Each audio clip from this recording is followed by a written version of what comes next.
Jericho Rosales tags ex-girlfriend Heart Evangelista, says sorry for this reason.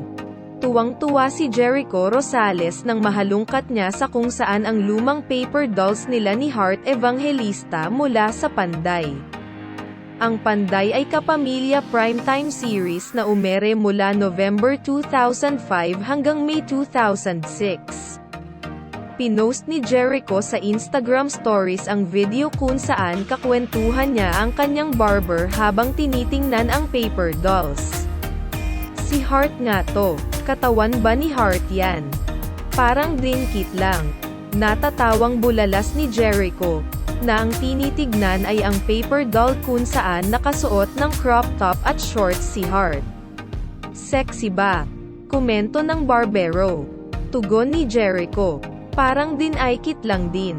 Pero at least dati pa nasa fashion na siya. Oh, di ba? Sabay hirit ni Jericho. Hi, Heart. Tawang-tawa pa si Jericho nang makita ang paper doll kung saan siya naman ay topless, pero nakasuot ng crop pants, socks, at sneakers. Base pa rin sa Instagram story ni Jericho. Makikitang napaupo pa siya sa sahig dahil sa forma niya sa paper doll. Sabay tumayo rin ang aktor para ipakitang nakamedyas at sneakers din siya. Katabi ng paper doll niya ay paper doll ni Heart na naka-bikini. Natatawang hirit pa ni Jericho, ano ta? Outfit check. Par. Ano? Par. Simbang gabi na. Yan ang mga pormahan. Caption niya rito. Kalakip ng laughing emoji, masaya sa kubo, at sorry at I am hearty. Tila ang tinukoy ni Jericho na masaya sa kubo, ay ang simpleng trip nila noon ni Heart noong magkasintahan pa sila.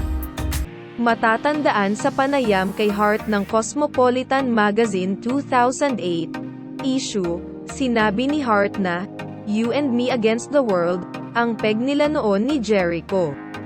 Aniya, "We could live in a kubo. I don't care if we eat in a karinderya. My God, magkamay tayo.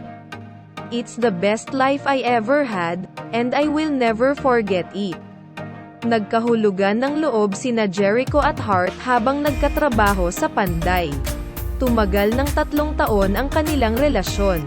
Huling nag-cruise ang landas ng dalawa nang magsama-sama sila sa isang intimate reunion ng piling kapamilya stars na malapit kay Johnny Manahan, o mas kilala bilang Mr. M, naganap ang reunion noong March 2023.